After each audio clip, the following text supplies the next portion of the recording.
कैसे आप सब ठीक है? अच्छा, सबसे पहले मैं आप सबको अपना नाम बता दूं। मेरा नाम नाज़िश बिलाल है, ठीक है।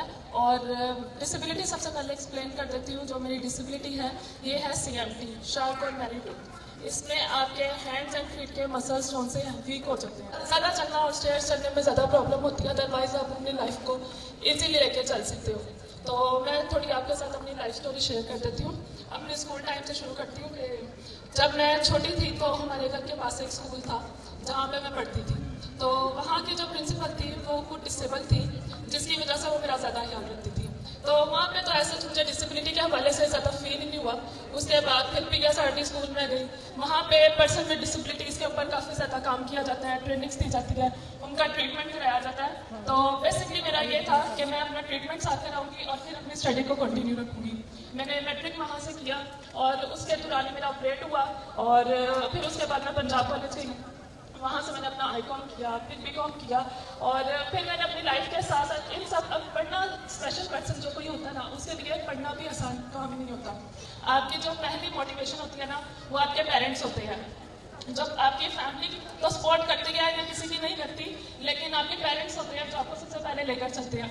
अब मेरी डिसेबिलिटी ऐसी थी कि जब मैं छोटी थी, हमारे घर की भी है काफ़ी ज़्यादा स्टेयर्स थी, तो मेरी मदर ने मुझे अपने कंधों के पीछे लेके चलना और नीचे स्टेयर्स तक लेके जाना, सिर्फ इसलिए कि तुम चलने में थोड़ा टाइम लगाओगे, तुम थोड़ा टाइम पे पहुंच जाओगी। और मेरे फादर का ये रोल था कि वो कहते थे कि मेरे बच्चे किसी मुकाम तक पहुँच जाए, और बारिश हो, आंधी हो, तूफान हो, बस उन्होंने कहना कि मेरे बस में जो हो सकता है मैं करूँगा, इनको कभी भी हमारी वजह से प्रॉब्लम ना हो, बाकी ये लोग खुद से मेहनत करें।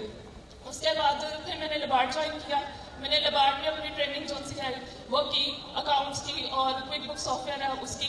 इसके साथ साथ अल्फला बिल्डिंग है, माल रोड पे है, वहाँ से मैंने income tax, sales, allied immigration की सारा काम सीखा। और फिर मैंने कहा लो भाई, अभी भी मेरी लाइफ में ना कुछ कमी है, मुझे जॉब करनी है। अच्छा, इन सबके साथ साथ मैं टीचिंग कर रही थी घर पे। मैं स्टूडेंट्स को एजुकेट करती थी, उनको पढ़ाती थी।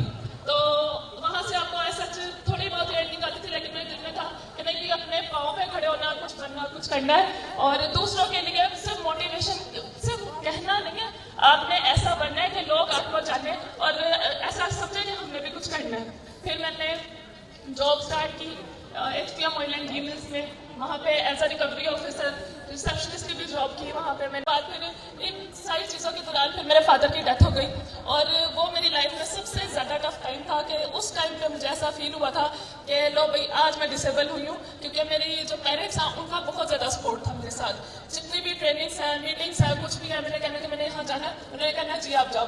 मेरे फादर का ये था कि भाई जहाँ जाना है मेरे लेकर जाना है। तो हमने ऐसा जो वैन्स वगैरह पे और बसेस वगैरह पे कभी ट्रैवल ही नहीं किया। तो बस इन चीज़ों को लेकर मैं बहुत डिसार्ड हो गई थी और मैंने कहा लो भाई, अब लाइफ खत्म हो गई है। लेकिन तब लाइफ खत्म जरूर हुई थी, लेकिन वहाँ से एक नई लाइफ की शुरू हो गया। क्योंकि हमेशा आप लोगों की लाइफ में जो बुरे बिहेवियर होते हैं और बैड कमेंट्स होते हैं, कुछ मोटिवेशंस होती हैं, वो आपको या तो बिल्कुल खत्म कर देती हैं, आपको किसी मुकाम तक पहुंचा देती हैं। तो फिर मैंने अपनी जो दूसरी जॉब है उसको कंटिन्यू किया और मैं 66 स्कॉलरशिप फाउंडेशन के साथ वहाँ पे जॉब कर रही हूँ। हम NEET+ मैरिज स्टूडेंट्स को एजुकेट करते हैं, उनको स्कॉलरशिप प्रोवाइड करते हैं और उनको इस काबिल बनाते हैं कि वो जॉब कर सके, पढ़ने के बाद जॉब कर सके और दूसरों के काम आ सके। और मैं वहाँ पे एज अ मैनेजर काम कर रही हूँ, मैनेजर ऑपरेशंस।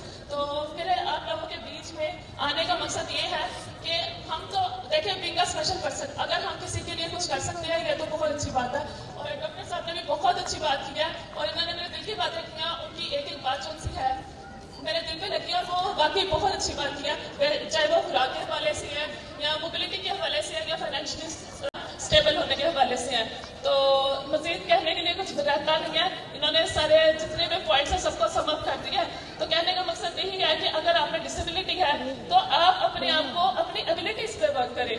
आप ये देखें कि आप लोगों में कितनी एबिलिटीज हैं, आप लोग की खूबियाँ क्या है। प्लीज अपनी खामियों को ना देखा करें।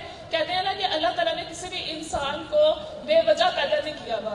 अगर किसी का भी वजूद इस दुनिया में आया है तो किसी ना किसी मकसद के लिए आया है। तो डिसाइड मत हुआ करे, अगर कोई आपको डिसाइड करता भी है तो नोटिस ना किया करे ऐसी बातों में, क्योंकि दुनिया में हर तरह के लोग मौजूद हैं। वो आपको कुछ लोग ऐसे जो आपको अपग्रेड देखना चाहते हैं, जो लोग आपको डाउन भी करते हैं। सो अपना एक माइंड सेट करें, गोल्स बनाएं, उसके ऊपर काम करें और आसानियाँ पैदा करें। आप लोग हैर का सबब बने और हैर मानने सब पे इंशाल्लाह अल्लाह ताला पे यकीन रखें कि اللہ تعالیٰ نے آپ کے لیے بہترین سوچا ہے اور اس کے مطابق آپ کو انشاءاللہ ضرور اجر ملے گا. تھینک یو سو مچ. باقی دعا میں تھینک یو سو مچ نالش. ابھی